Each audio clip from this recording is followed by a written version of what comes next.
Yeah, Namaskar. Good morning. I'm Bal Singh Rajput, Superintendent of Police Cyber. Today it is uh, Sapphire Connect's event. Be prepared to be resilient. Cybersecurity is taking a center stage, and the events like this will help us to understand how we should prepare ourselves to the future. Journey still so far regarding cybersecurity is not proactive but reactive. We have designed systems, we have designed processes, trained the manpower or the human resource as a reactive measure.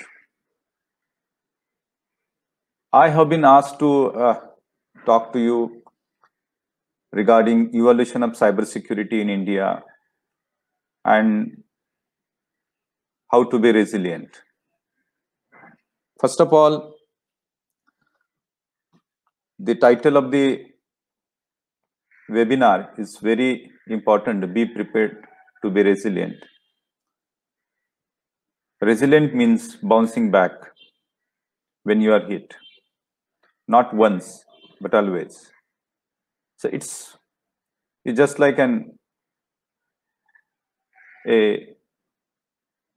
in security. Security is not mere technology. Security is not mere process. Security is not mere training human resources. Security is a mindset. One has to get that mindset to train yourself, to bring in that technology, to bring in that processes. It's, you can say it's a art and cyber. Yeah, it's a art and science. It's not mere buying different kind of tools and technologies is going to protect you. It's not just not trusting anybody is going to help your businesses. You have to learn this art, you have to learn this science, and you have to play with this art and science to keep your businesses flourishing. If we see the evolution of cybersecurity in India, before 2000, there was merely a presence of internet in India in big cities with the elites. And some of the libraries and universities were having connections of internet and students were doing some kind of stuff. But we have to see the evolution from the perspective of technology, legal changes, the services that are offered, business adaptation, and human resource development. How these aspects are developed in India will guide us that how we should lead ourselves in the future to be cyber secure. If you see the legal changes in India, a cyber crime or cyber attack came to be known as a crime and need to be take a legal recourse only after Information Technology Act 2000 was adopted. It was passed in 2000 and adopted from 2001. So after that, we got a legal sanctity to digital signature. The contracts which are signed, the mail we send, the different kind of digital footprints that we have, a legal sanctity as an piece of evidence in the court of law. So our journey in legal terms started from 2000. After that, in 2008, we got an amended law. Many activities which are criminal in nature were causing injuries, was causing defamation, and where kind of crimes were included in 2008 amended act. The liabilities of the intermediaries then surveillance, and the role of law enforcement, role of government, role of tribunals was also thoroughly mentioned in the 2008 Act. Till so far, we are having the 2008 IT Act as our backbone, and all the legal proceedings, the criminal investigation by the law enforcement agency act happens as per this act. It is very important to understand now that data has become the real important asset of any organization, not only of organization, but of each and every person who is having his presence in cyber world need to protect and need to have an awareness, a kind of sensitization that his or her data is the real asset. The personas or the virtual identities are not merely virtual, but it is key to your assets and that need to be protected. Data of organizations, intellectual property of organizations, then the vast information that is available on social media, all that need to be protected considering the privacy and security. To keep the legal side with the fast moving technology, government initiated the Sri Krishna Commission to suggest the Personal Data Protection Act, and the bill which has been suggested by honorable committee of Justice Sri Krishna is one of the fine legislation that has been suggested, which distinguish between personal data, then the non-personal data. Again, the Chris Gopal Krishnan committee was also there set up to suggest measures for non-personal data, that is particularly business data. And both these committees have suggested a very mature, resilient approach in India, and many issues like localization, criminal activities, punishments, and how we should treat our data, personal sensitive data, critical personal data, business data, intellectual properties, other business secrets that we need to protect in our virtual world. So these are the two committees, and their suggestions are very important to understand the legal panorama of cybersecurity. Apart from that, we have to also see how the world is moving regarding cybersecurity. We have to, when we see what other legislations are also affecting our lives, we have to consider the Cloud Act of USA, because that Cloud Act is very important if you are on social media, if you are using cloud, if you are using remote software as a service or infrastructure as a service, and you have a virtual presence, then that act gives USA powers to retrieve, to get your data irrespective of the jurisdiction where you live or where you have operated. So I will also join that act also. Then to study and to understand, still so far we don't have a legislation for cyber security in India, but I think so soon it will be brought, because this topic, the cyber security topic, is not limited. We can't see it in a myopic way limited to cyber world.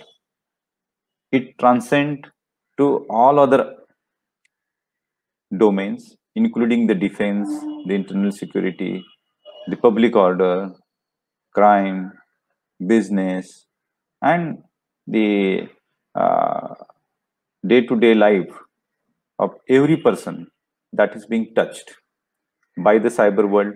And so the cyber security is equally important. Second, there are some laws of cybersecurity, particularly cybersecurity law of Singapore and cybersecurity law that has been enacted by China and Russia. That also, if you are a professional in cybersecurity world, you need to study these two laws to understand how the world, how the different countries are protecting themselves in virtual world to save their data, to protect their people, protect their sovereignty. That is what we have to understand from that. Apart from that, we have to see the second important domain is how the technology has come to India. People are using it. Before 2000, very less technological intervention was there in India, particularly of information technology. But the use after 2005, when the mobiles came into general parlance, everyone started to use mobile. The buzz of hacking, cyber security started to, gather momentum. Initially, the server client kind of model was used in universities and many big Fortune 500 companies. After 2005, small businesses started to adopt the IT solutions. And after 2010, in India, most of the cyber security solutions, most of the solutions, IT-based solutions, are being used by individuals and small businesses, medium businesses, and large businesses. After 2008-9, the social media technology, particularly Facebook, Twitter, and all these peer-to-peer or maybe one-to-all, one-to-many, kind of social media platforms that surfaced, that also changed the technological landscape in India. People started to use the digital marketing, then the advertisement went on social media and on net. Most of the services started on net. So the technology started to get mature, and so the criminals and the attacks also started to get mature, and they tried to hit the important targets.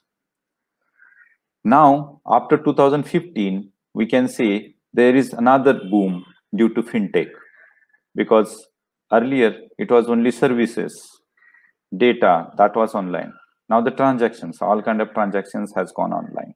After 2015, now India is the hub of digital transactions, because the UPI app, Beam, then Paytm, the PhonePe, all these, the fintech revolution basically has got good momentum in India. The UPI kind of technology is becoming a mainstay in the world all over. So we have to see these technological interventions. Now the AI and ML is also have taken good roots in India. So these disruptive technological interventions we have to see are basically forcing us to adopt a resilient cybersecurity framework or resilient cybersecurity programs, or maybe in each industry, each organization, and as a person also we have to see, because on our mobile we are using digital technologies for transferring money, and you can hear day in and day out that people are losing money due to phishing attacks, due to business email compromise, due to spear phishing, or maybe there are some applications which are fake applications people are portraying as good, and they are stealing data and vacating the your bank accounts. So these are the some of the technological measures and the crimes related to it. We have to understand to get ourselves prepared in cybersecurity domain. Apart from that, we can see that after 2010, many organizations have adopted the IT in their, not only in their services, but also in their transactions also. So more adaptation by the companies, by the industry, is also forcing us to get prepared for security, because many security attacks on banking infrastructure or BFSI industry, or maybe on government industry, government infrastructure, is also a important point to be considered. The last thing that we have to consider is human resource development. In India, we have lots of IT engineers, and so the case that we have also lots of brilliant minds that can penetrate, that can also think otherwise to penetrate the network, penetrate the applications and the different kind of uh, solutions that have been designed. So human resource availability and the talent available is also important. We have to channelize this talent. If you could channelize this talent, then cybersecurity as an industry will also foster in India. So now it's time for all of us to project India as an hub for cybersecurity, from reactive mode of just reacting to the crimes, reacting to the some kind of attacks. Now we have talent, we have technology, we have industry, we can build an ecosystem which will not be reactive but proactive of building a cybersecurity industry in India. We can have a hub of cybersecurity companies. We can give products to the world, and not only in BFSI sector, but defense, in internal security, in most of the other domains. We can provide a cybersecurity. So with this words, I would like to only give one message, that from an reactive perspective, only to be buy the solutions, or just to sensitize and aware the industry and people, we should move ahead. To be resilient, we have to have our own solutions, our own ecosystem. That will only create resilience. Resilience can never be created on borrowed ideas, borrowed product, borrowed technologies, or we have to build our own solutions. We have to build our own ecosystem, app ecosystem. Then we have to build our operating system ecosystem, network ecosystem, and then only the security we can control. We can make our products, we can make our processes, we can make our businesses resilient to cyber attacks. So this is what I wanted to share with all of you. I thank the Sapphire Connect for allowing me to express my views on this platform. It's a very wonderful webinar where they have designed 2-3 talks, which are, one talk is, I think so, on how to handle the incident which has happened. It's very important, and Mr. Mathan Babu is taking, he is one of the best resource, and there are other, I think so, on zero trust, and these 2 topics are very important from resilience point of view. I congratulate the Sapphire Connect and all their partners, and for having arranged such a wonderful webinar. I wish all the best to them and all the people in their management to arrange such kind of seminar. And thank you to all my viewers to watching me and listening me patiently.